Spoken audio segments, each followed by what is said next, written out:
Alors aujourd'hui, le thème c'est les pointeurs dramatiques ou le pointeur qui fait un trou en pointant. Alors parlons un petit peu de ce pointeur qui est un autre spécimen, le pointeur catapulte, on peut dire aussi. Voilà. Je suis au bouchon. C'est le pointeur qui lève sa boule trop haut. Lui, il pointe pas. Il lance, il projette. Il balance sa boule comme si c'était une offrande pour les dieux. Lui, en fait, il lève la boule tellement haut que des fois elle disparaît dans le ciel. Je te jure. Pendant 5 secondes, plus de boules. On regarde tous le ciel, on scrute le ciel, on dirait un phénomène ovni. Même les oiseaux, ils s'écartent. Ils disent non, frère, danger. Et puis là, 1, 2, 3, 4, 5. Puis boum, la boule revient. Et puis là, boum, elle retombe. Et elle reste plantée. Et au boulodrome couvert, alors là, le danger absolu, c'est un sport extrême.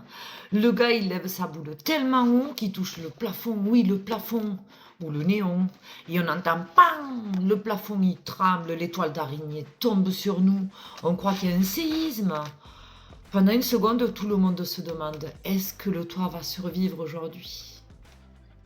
Le gars, il lève tellement haut qu'on devrait lui interdire les bâtiments. Il devrait jouer uniquement dehors, et encore avec un casque. Mais bon, même dehors, c'est un vrai danger public. Elle part si haut qu'elle pourrait toucher un drone, une antenne, un pigeon, un avion Ryanair. Imaginez l'hôtesse de l'air. Mesdames et messieurs, veuillez attacher vos ceintures, José vient de pointer.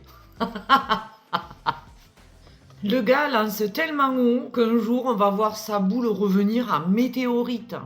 Elle va rentrer dans l'atmosphère avec une traînée de feu.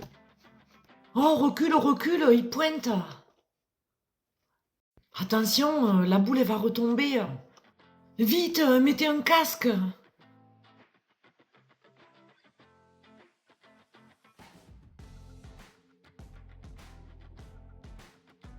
À chaque fois qu'il pointe, tout le monde se met en position de sécurité. On croirait une alerte aérienne.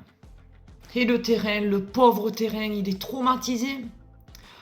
Parfois, après un de ces tirs, le sol reste plat. Mais la boule reste plantée comme une hache. On dirait qu'il a voulu couper le terrain en deux. À ce stade, c'est plus du point, c'est une condamnation de terrain.